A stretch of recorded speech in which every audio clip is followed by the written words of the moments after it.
वृषभ राशि वाले बंधुओं, स्वागत करते हैं आप सभी का शिवप्रिया भिंड यूट्यूब चैनल में। वृषभ राशि वालों, जरा सावधान हो जाओ। मई माह के अंत में आपके साथ एक बहुत बड़ा धोखा होने वाला है। धोखा भी इस प्रकार का होगा कि आगे आपका आने वाला जीवन पूरी तरह से तहस नहस और बर्बाद होने वाला है। आपकी राशि और कुंडली में बन रहे हैं कुछ इस प्रकार के ग्रह योग। साथ ही महामाई ने भी दी है हमको कुछ ऐसी अनुभूतियां जो आपके बारे में यह संकेत दे रही हैं कि इस माह के अंत में आपके जीवन में कुछ नकारात्मक घटित होने वाला है। कोई एक व्यक्ति है जो आपके जीवन में आएगा और आपको धोखा पहुंचाएगा। जी हाँ बंधुओं, आपको बहुत ही सावधान रहने की आवश्यकता है और यदि आपने लापरवाही दिखाई तो आपका बहुत भारी नुकसान हो सकता है, आपके ऊपर घात हो सकता है, आपकी धन दौलत रुपया पैसा, आपकी सुख समृद्धि सब कुछ लूटी जा सकती है। जी हाँ बंधुओं, एक बात हम आपको याद यहाँ पे पहले से ही करवा दें। पहले भी हम आपको बता चुके हैं ये बात कि आपके शत्रु आपके अपनों में ही छुपे हुए हैं।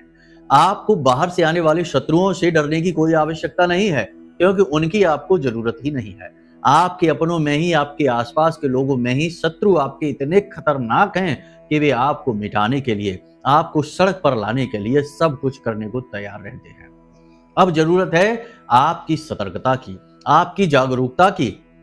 यदि आप लापरवाही दिखाएंगे और अंधविश्वास करेंगे तो निश्चित तौर पर वही होगा जो अब तक होता चला आ रहा है कि आपके हाथ से आए हुए मौके फिसल जाएंगे, आपके जीवन में परेशानियां बढ़ती चली जाएंगी और आपके ऊपर जो घात किया जाएगा वह इतना गुप्त होगा कि आपको उसके बारे में पता भी नहीं चलेगा। क्योंकि आजकल लोग आमने सामने की लड़ाइयां नहीं लड़ते हैं, शत्रुता आमने सामने आकर नहीं दिखाते हैं। आमने सामने तो बड़ा प्रेम दिखाते हैं, लेकिन पीठ के पीछे असली जाल बुना जाता है।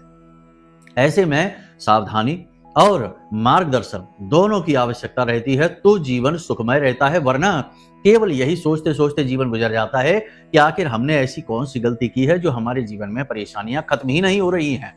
तो ये तो हुई कि अभी इस समय आपको सावधान रहना है। हम आपको बताएंगे कौन है वह व्यक्ति और कैसे आप उससे बच सकते हैं।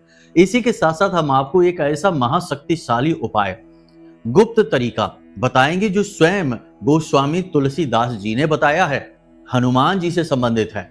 इस उपाय, इस क्रिया को हम आपको बताएंगे।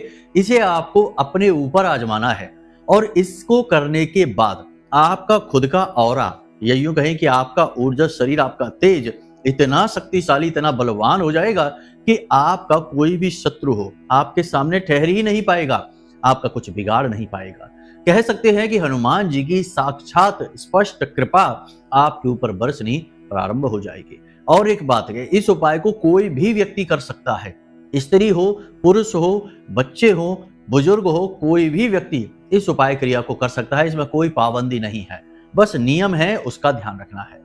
इसी के साथ साथ हम आपको यह भी बताएंगे कि आपकी कुंडली में शत्रु योग कब बनता है, क्योंकि कई बार ऐसा भी होता है कि आपकी कुंडली में कुछ ऐसे ग्रह नक्षत्रों के योग बने रहते हैं जो शत्रुओं से आपका पीछा छूटने ही नहीं देते हैं। हर पल प्रतिपल आपके आसपास शत्रु घूमते रहते हैं। आप चाहें या ना चाहें, आप कुछ भी कहें या ना कहें, कुछ करें या ना करें, तब भी ना जाने क्यों शत्रु आपके उत्पन्न होते रहते हैं। बिना किसी बात कहे लोग आपसे इतनी जलन खाएंगे कि आपको नीचे गिराने के लिए किसी भी हद तक चले जाएंगे। तो ऐसा तब होता है जब कुंडली में ही शत्रु योग बनकर बैठा है, रिपु योग बनकर बैठा है। और इस योग के बारे में जानना बेहद आवश्यक है, वरना जीवन नरकीय हो जाता है। कारण इसका यह है कि आपके शत्रु कब तक पीछे हटेंगे, आज नहीं तो कल वे सक्रिय होंगे और उनकी क्रियाएं काम भी करेंगी। फिर आपके जीवन से खुशियां एक एक करके गायब होनी शुरू हो जाएंगी। और कौन शत्रु किस प्रकार की क्रिया कर रहा है, किस प्रकार से आपको नीचे गिराने के प्रयास कर रहा है, ये कौन जानता है। कोई तंत्र मंत्र का सहारा लेता है, कोई टोना टोटका का सहारा लेता है और कोई किसी प्रकार से आपको नीचे गिराने का प्रयास करता है। तो ऐसे में किस किस शत्रु से किस किस प्रकार से आप निपटेंगे, तो बेहतर उपाय यह है कि अपनी कुंडली को देखेंगे। हम आपको बताएंगे कि कैसे देखना है, फिर कुंडली के अनुसार आपको बताएंगे सटीक उपाय, और उस उपाय को करने से आपका उद्धार हो जाएगा। आपके शत्रु घुटनों पर आ जाएंगे, आपका बाल विवाह का नहीं कर पाएंगे और अपने ही जीवन में ऐसे उलझ कर रह जाएंगे कि फिर मुड़कर आपकी ओर देख ही नहीं पाएंगे। बहुत ही शक्तिशाली क्रिया के बारे में अंत में हम आपको बताएंगे। कहने का मतलब यह है कि आज का यह जो कार्यक्रम है यह आपको आने वाली बहुत बड़ी मुसीबत से तो बचाने वाला है ही, दूसरा कि यह आपको आत्मरक्षा यानी कि उन शत्रुओं से आत्मरक्षा का तरीका सिखाएगा जो छुपे हुए हैं, जो चेहरे बदलकर आपके सामने आते हैं और जिनसे बच पाना लगभग नामुमकिन है। कारण इसका यह है कि पहले पहचान लें तब तो बचें। रावण का खुद का भाई ही उसका शत्रु बन बैठा, उसकी मृत्यु का कारण बन बैठा। रावण को भी नहीं पता होगा, उसने भी कभी ऐसा नहीं सोचा होगा। तो जब आप पहचान पाएं तब तो अपने शत्रु से आप निपट पाएंगे। तो यही एकमात्र तरीका है जो हम आगे आपको बताने जा रहे हैं। इन्हें आपको आजमाना है और आपके छिपे हुए शत्रु स्वतः ही तबाह हो जाएंगे। किसी की हानि नहीं होगी, बस वे अपने जीवन में उलझ जाएंगे और आपके ऊपर से उनका ध्यान हट जाएगा। हम यहाँ किसी की भी हानि की बात नहीं कर रहे हैं, किसी को बर्बाद और मिटाना नहीं चाहते हैं। महामाई खुद यह निर्णय लेंगी, ये उनका निर्णय रहेगा। हम तो केवल ये चाहते हैं कि आपकी सुरक्षा हो जाए, आपकी रक्षा हो जाए। उम्मीद करते हैं सारी बातें आपने समझ ली हैं। अब कार्यक्रम को अंत तक अवश्य देखना। हम बीच बीच में आपको 5 बड़ी भविष्यवाणियां भी बताएंगे और सावधानियां भी बताएंगे। अच्छी बुरी दोनों तरीके की भविष्यवाणियां रहेंगी। कार्यक्रम को बीच में छोड़ना सबसे ज्यादा नकारात्मक फैसला होगा आपका, क्योंकि यह कार्यक्रम आपको आने वाले समय की झलक देगा, मुसीबतों से बचाएगा और महामाई की सीधी कृपा आप तक पहुंचाएगा। साथ ही हनुमान जी जो कि महामाई के सर्वप्रथम और सबसे बड़े वीर हैं, उनकी भी कृपा और रक्षा आप तक पहुंचाएगा। तो बस इस कार्यक्रम को अंत तक देखना है, यही आपका धर्म है। और हमारा भी यहाँ पर ये लालच छिपा है कि इस कार्यक्रम को अंत तक आप देखेंगे तो महामाई की कृपा आप तक पहुंच जाएगी, हनुमान जी की कृपा पहुंच जाएगी। और एक भक्त बस यही चाहता है कि उसके देवता, उसकी देवी की महिमा चारों तरफ फैले और सभी उसकी देवी और देवता यानी उस दिव्य शक्ति की कृपा प्राप्त करें, सबका भला हो जाए। बस यही हमारा लालच रहेगा। तो आपको कार्यक्रम में अंत तक ठहरना है, बस यही आपसे निवेदन है। चलिए महामाई को याद करते हुए कार्यक्रम की शुरुआत करते हैं। कमेंट बॉक्स में लिख डालिए कि मैं भी माई के परिवार का हिस्सा हूं। साथ ही जय मां भद्रकाली कृपा करो। महामाई निश्चित तौर पर आपके ऊपर कृपा करेंगी और कृपा कर ही दी है, तभी ये कार्यक्रम आप तक पहुंचा है। तो चलिए अब अपने मूल विषय को शुरू करते हैं। प्यारे मित्रों, हमारे अत्यंत प्रिय और परम पूज्य अमिताचार्य जी के पास मां बगलामुखी और मां भद्रकाली की साधनाओं का वर्षों का अनुभव है और माता रानी की इनके ऊपर पूर्ण कृपा और सिद्धि है। आचार्य जी ने अपने सटीक कुंडली विश्लेषण और श्रेष्ठतम उपायों के माध्यम से हजारों लोगों के जीवन को खुशियों से भरा है। आचार्य जी का कुंडली विश्लेषण और उपाय करवाने का तरीका इतना अद्भुत है कि जीवन के हर एक दुख और कष्ट का कारण जड़ से ही समाप्त हो जाता है। फिर समस्या चाहे जैसी भी हो, कर्जा बहुत बढ़ गया हो, व्यापार चल नहीं रहा हो, बीमारियों में आप बर्बाद हो चुके हो, रिश्तों में प्रेम समाप्त हो चुका हो, या फिर नौकरी ही ना मिल रही हो, विवाह में देरी होती हो, कैसी भी समस्या हो, इन समस्याओं का कारण क्या है, कौन सी महादशा परेशान कर रही है, कौन सा दोष लगा हुआ है, सब कुछ आचार्य जी इतना सटीक बताते हैं कि वर्षों वर्ष के दुख कुछ ही दिनों में समाप्त हो जाते हैं। अगर आपके जीवन में भी कोई ऐसी संकट की घड़ी है तो यही सही समय है जब आप पूज्य आचार्य जी के हाथों से अपनी कुंडली का विश्लेषण करवाएं और वर्षों से चल रहे दुखों और संकटों के इस चक्र से बाहर निकल जाए। प्यारे मित्रों, अभी वीडियो में दिए गए नंबरों पर फोन करिए और अपनी कुंडली का श्रेष्ठतम आकलन करवा डालिए। जिंदगी बदलने का ये सबसे बड़ा मौका हाथ से मत जाने दीजिएगा। जय माई की। महामाई आपका कल्याण करे। सबसे पहले बात करते हैं 5 भविष्यवाणियों की जो आने वाले 5 से 7 दिनों में आपके जीवन में घटित हो सकती हैं। पहली भविष्यवाणी अच्छी है, आप कुछ खरीद सकते हैं, कोई इलेक्ट्रॉनिक सामान, कोई मशीनरी या फिर प्रॉपर्टी आदि की डीलिंग आपकी हो सकती है, योजना बन सकती है, खरीद भी सकते हैं।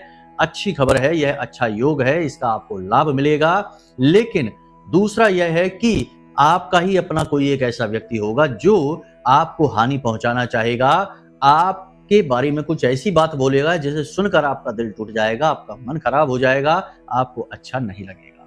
इसी के साथ साथ आपको बता दें कि आने वाले 5 से 7 दिनों में आप कहीं किसी यात्रा पर जा सकते हैं। व्यापारिक यात्रा होगी, काम से जुड़ी हुई यात्रा होगी, धर्म कर्म से जुड़ी हुई यात्रा हो सकती है, लेकिन यात्रा आपकी सफल रहेगी, कोई भी गलत नहीं होगा, सब अच्छा ही रहेगा। ये अच्छी खबर रहेगी। लेकिन कहीं ना कहीं आने वाले 5 से 7 दिनों में आप अपने अंदर आत्मविश्वास की कमी महसूस करेंगे। ना जाने क्यों आपको किसी चीज से कुछ अनजाना डर भय सताता रहेगा। ना जाने क्यों आप अपने कदम कुछ हद तक पीछे खींचने की कोशिश करेंगे। आगे बढ़ने में आपको बहुत ही भय संकोच जैसा महसूस होगा। इसी के साथ साथ आपको हम बता दें कि आने वाले 5 से 7 दिनों में आप किसी धार्मिक या सामाजिक कार्य में भाग ले सकते हैं, अंशदान कर सकते हैं और पूर्ण रूप से शामिल भी आप हो सकते हैं। इसी के साथ साथ आपको हम बता दें कि आपको आने वाले 5 से 7 दिनों में बहुत सावधान रहने की आवश्यकता है। कोई कीमती सामान आपका खो सकता है, किसी प्रकार का आपके साथ धोखा हो सकता है, कोई आपके साथ ठगी कर सकता है या आपके ऊपर घात भी कर सकता है। तो आपको सावधान रहना है। विश्वास तो फिलहाल किसी के ऊपर करना ही नहीं है। यह कार्यक्रम का आधार यही है कि आपको आने वाले समय में किसी पर भी भरोसा नहीं करना है, अपने ऊपर भरोसा करना है और अपने उस भगवान के ऊपर भरोसा करना है जिसकी आप पूजा पाठ आराधना करते हैं। यहीं से आपकी तरक्की का मार्ग खुलेगा। अब बात करते हैं कि आपके जीवन में कौन ऐसा व्यक्ति है जो आपको घात कर सकता है, आपके साथ धोखा कर सकता है आने वाले 5 से 7 दिनों में। लेकिन उससे पहले हम आपको बता दें कि क्यों ऐसा होता है कि अक्सर आपके साथ ही ये होता है कि आपके अपनों में ही आपको नीचे गिराने वाले लोग हैं, आपको नीचा दिखाने वाले लोग हैं। आपकी हर अच्छी बात का बुरा मतलब निकालकर आपको ही लांछन लगाने वाले लोग हैं, यानी कि आपके छिपे हुए शत्रु आपके अपनों में ही छिपे हैं।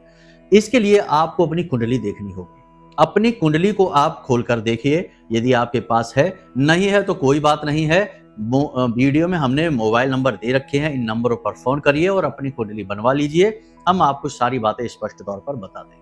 तो कुंडली का जो छठा भाव होता है, पहले भाव से गिनना शुरू करेंगे। छठा भाव होता है उसे रिपु भाव कहते हैं, शत्रु का भाव होता है। इस भाव में यदि राहु, केतु, शनि और मंगल आकर बैठ जाते हैं तो ये भाव शत्रु कारक हो जाता है और यहाँ आपके शत्रु हमेशा बने ही रहते हैं। इसी प्रकार यदि छठे भाव का जो स्वामी है, जैसे छठे भाव में कोई नंबर लिखा हुआ है, वह उस भाव की राशि है।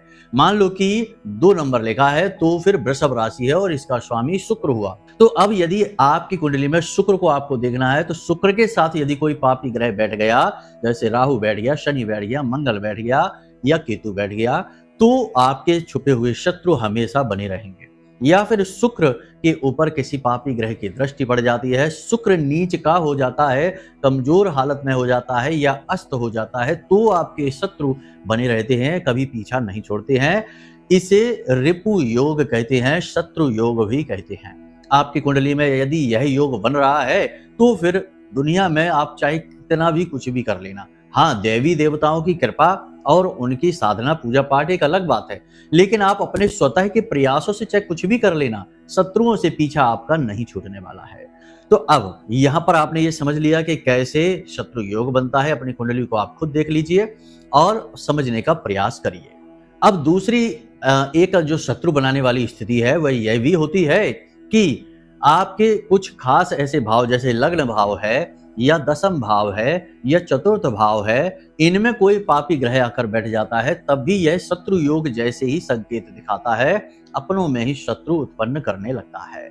इसी के साथ साथ यदि आपकी कुंडली में लग्न दोष भी है, जैसे कि आपकी कुंडली का जो पहला भाव है, अगर उस भाव में ही कोई पापी ग्रह आकर बैठ गया, जैसे कि शनि, राहु, केतु और मंगल, तो ये दोष उत्पन्न होता है, लग्न दोष कहते हैं। या फिर लग्न का स्वामी, यानी कि पहला जो भाव है उसमें जो नंबर लिखा है, मान लेते हैं कि 1 नंबर लिखा है, तो फिर उसका जो मेष राशि है, उसका जो स्वामी है वो मंगल हुआ। और मंगल यदि कमजोर हो जाता है, अस्त हो जाता है, बकरी हो जाता है या किसी पाप ग्रह से ग्रसित हो जाता है, तो यह लग्न दोष बना देता है। या फिर ये जो लग्न का स्वामी है ये छठे भाव में जाकर बैठ जाता है, अष्टम या 12वें भाव में भी बैठ जाता है, तब भी ये लग्न दोष बना देता है। ऐसे में आपके शत्रु लगातार आपका पीछा करते हैं और आपको परेशान करने में कोई कसर नहीं छोड़ते हैं। तो ये स्थितियां होती हैं जिनसे कुंडली से पता लग जाता है कि आपके जीवन में शत्रु हमेशा रहेंगे, चाहे आप कितना ही प्रयास कर लीजिए। अब ऐसे में आपको जरूरत है रक्षा कवच की। देखिए, शत्रु यदि बार बार आपके जीवन में आ रहे हैं और आप उनसे निपट नहीं पा रहे हैं, तो फिर आप अपनी ऊर्जा उनसे निपटने में बर्बाद न करिए। आप अपनी रक्षा कवच तैयार करिए, अपनी सुरक्षा मजबूत करिए। शत्रुओं से बचने के दो ही तरीके हैं, या तो शत्रु से लड़िए और शत्रु जैसे ही हमले उस पर करिए तो शत्रु का नाश हो जाएगा, या फिर आप अपनी सुरक्षा को मजबूत कर लीजिए। बेहतर तरीका है कि सुरक्षा मजबूत कर ली जाए, क्योंकि आप किसी से किस हद तक लड़ेंगे और कहां-कहां ढूंढेंगे अपने शत्रु को, वो तो छुपे हुए हैं, तो ये तरीका काम नहीं करेगा। अब अपनी रक्षा मजबूत करनी है तो इसके लिए आपको क्या करना है, ध्यान से समझिए। दो काम है आपको जो हमेशा अपने साथ रखने चाहिए, करने चाहिए। एक हनुमान जी का रक्षा कवच है, इसे आपको अपने लिए तैयार करना है। कैसे यह रक्षा कवच तैयार होता है इसके बारे में जरा ध्यान से समझ लीजिए। बहुत ही साधारण और बहुत ही अच्छी क्रिया है। 21 दिन तक हनुमान जी की ऊर्जा आपके साथ रहती है और आपकी रक्षा करती है हर तरीके से। तो कैसे करना है, ध्यान से समझिए। किसी भी मंगलवार के दिन आपको हनुमान जी के मंदिर में जाना है, शाम के समय जाना है। रात को 8-9 बजे के आसपास जाएंगे तो ज्यादा अच्छा रहेगा, उसके बाद तो बहुत देर हो जाएगी, तब नहीं जाना है। कहने का मतलब यह है कि मंदिर में शांति का वातावरण हो, उस समय जाइए तो ज्यादा अच्छा रहेगा। वैसे भी दिव्य शक्तियां यानी कि जो ऊर्जाएं हैं वो रात्रि के समय ज्यादा सक्रिय होती हैं, क्योंकि रात्रि में माया सोई रहती है, दिन में ये सक्रिय नहीं हो पाती माया की वजह से। तो आपको ये 9 बजे के आसपास मंदिर जाना है। क्या क्या लेकर जाना है, लाल रंग का एक पुष्प ले जाना है, थोड़े से चावल ले जाने हैं, एक पात्र में जल लेकर जाना है और आटे का दीपक लेकर जाना है, गाय का घी और बाती लेकर जानी है। साथ ही आपको एक धागा अपनी लंबाई के बराबर का, यानी कि अपने सिर से लेकर पैर के नाखून तक की लंबाई के बराबर का एक धागा, मौली कलावा कहते हैं इसको, इसे लेकर जाना है। इसमें थोड़ी थोड़ी दूरी पर 9 गांठें लगा देनी है। 9 गांठें आपकी नवग्रह की होती हैं। कोई भी ग्रह से किसी भी प्रकार की नकारात्मकता आ रही हो तो वह समाप्त होती है हनुमान जी की कृपा से। 9 गांठें लगानी है उसमें और उसे आपको लेकर जाना है। अब आपको अपनी क्रिया शुरू करनी है। सबसे पहले हनुमान जी का जो विग्रह है, यानी गर्भगृह के सामने जो विग्रह दिखता है गर्भगृह के अंदर, बाहर आप बैठेंगे, हनुमान जी के सामने बैठकर उनसे निवेदन करिए हाथ जोड़कर कि प्रभु हम आपकी शरण में हैं, रक्षा चाहते हैं आपसे, किसी भी प्रकार की शत्रुओं से रक्षा हो, आप हमारी रक्षा करिए। इस प्रकार निवेदन करना है, जो भी आपके मन में भाव आए उसी प्रकार से निवेदन करना है। फिर आपको आसन बिछाना है, बैठना है। सबसे पहले आपको दीपक जलाना है। आटे का दीपक बनाइए, उसमें घी भरिए, बड़ा सा दीपक बनाना, गहरा सा घी भरिए और उसमें बाती लगाकर दीपक जला दीजिए। उसके बाद आपको भगवान को भोग वगैरह लगाना है। उसके बाद आपको हाथ में जल लेना है। जल में आपको एक लाल पुष्प रखना है, थोड़े से चावल रखने हैं और अपने हाथ से संकल्प लेना है। संकल्प में आप अपना नाम, अपना कुल, अपना गोत्र, अपना स्थान और अपनी इच्छा मनोकामना कि भगवान हमें रक्षा चाहिए, आप हमारी रक्षा करिए और हमें तरक्की दीजिए। इस प्रकार से आपको अपनी इच्छा बतानी है और इस जल को वहीं जमीन पर छोड़ देना है। संकल्प हो गया ये आपका। अब अगर समझ नहीं आया तो समझ लीजिए कि हाथ में आपने सारी सामग्री ले ली, जल ले लिया, पुष्प ले लिया, चावल ले लिए। अब आपको बोलना है कि मैं अमुक, यानी अपना नाम लीजिए, कुल ये है, गोत्र ये है और स्थान ये है। मैं ये चाहता हूं कि प्रभु आप हमारी हर वक्त रक्षा कीजिए शत्रुओं से और हमारे जीवन में उन्नति व तरक्की लेकर आइए। इस कार्य हेतु, रक्षा कवच निर्माण हेतु मैं संकल्प लेता हूं इस अनुष्ठान के लिए, और जल जमीन पर छोड़ना है। बस ये संकल्प हो गया आपका। अब आपको वहां ये क्रिया शुरू करनी है। आपको हनुमान जी के बाएं पैर का थोड़ा सा सिंदूर भी चाहिए होगा। थोड़ा सा सिंदूर आप पुजारी जी से कहकर ले लेना और उसे अपने पास रख लेना। अब आपने हनुमान चालीसा का पाठ शुरू करना है। किताब में से पढ़ के हनुमान चालीसा बोलेंगे, ना कि रटा हुआ बोलेंगे। जो यह पढ़े हनुमान चालीसा, ऐसा नहीं कि जो यह रटे हनुमान चालीसा, तो रटना नहीं है, पढ़ना है। ठीक है, तो हनुमान चालीसा पढ़ना है। एक पाठ पूरा हो जाए तो हनुमान जी के बाएं पैर का सिंदूर उस गांठ पर लगा देना है। ठीक है, और उसके बाद जो जल का पात्र है उसमें फूंक मारनी है, इस प्रकार से, ऐसे पात्र को जमीन पर रख देना है। फिर से अगला चालीसा पाठ करना है। पाठ आपका पूर्ण हो जाए तो उसके बाद फिर से हनुमान जी के बाएं पैर का सिंदूर अगली गांठ पर लगाना है। जल का जो पात्र है उसमें फूंक मारना है। इस प्रकार 9 चालीसा का पाठ करेंगे। 9 गांठों पर हनुमान जी के पैर का, बाएं पैर का सिंदूर लगाना है। ये आपकी क्रिया पूर्ण हुई। अंत में आपको बजरंग बाण का पाठ करना है। अब महिलाएं हैं तो बजरंग बाण का पाठ ना करें, हनुमान अष्टक का पाठ कर सकते हैं। उसके बाद हनुमान जी को प्रणाम करना है और पुजारी जी की सहायता से या किसी भी व्यक्ति की सहायता से उस कलावे को, जो 9 गांठों वाला है, उसे अपनी कलाई पर बांध लेना है। पुरुष हैं तो दाहिनी कलाई पर और स्त्री हैं तो बाईं कलाई पर इसे आपको लपेट लेना है। ये आपका रक्षा कवच तैयार हो चुका है। अब जब आप मंदिर से बाहर निकले तो वह जो जल है जो आपने अभिमंत्रित किया है उसे आपको पी जाना है, फेंकना नहीं है, एक बूंद भी बर्बाद नहीं करनी है और किसी और को भी नहीं देना है, स्वयं पी जाना है। इससे आपके आंतरिक दोषों का नाश होगा, नकारात्मकताओं का नाश होगा और आपका शरीर तो स्वस्थ होगा ही, आपकी जो ऊर्जा है, जो आपका ऑरा है, वह भी मजबूत हो जाएगा। बहुत ही सिद्ध उपाय और क्रिया है, जिसने भी यह कर लिया है उसके जीवन में खुशियां तो आई ही हैं, हनुमान जी की कृपा भी 100% आई ही है। पूरे भाव के साथ आपको यह करना है। अब इस क्रिया के बारे में प्रचार नहीं करना है, लोगों को बताना नहीं है, चुपचाप इसे कर लेना है। दूसरा कि हर 21 दिन के बाद, यानी कि 21 दिन जब आपके पूर्ण हो जाए तो 22वें दिन इस कलावे को उतारना है और इसे जल प्रवाहित कर देना है। जल प्रवाहित नहीं कर पा रहे हैं तो तुलसी मैया जहां आपके घर में हैं, विराजमान हैं, वहां थोड़ी सी मिट्टी खोदनी है और उस मिट्टी में उसे दबा देना है। और 22वें दिन या फिर जब भी उसके बाद मंगलवार पड़े तो आपको फिर से इस कलावे के साथ ये रक्षा कवच दोबारा तैयार कर लेना है।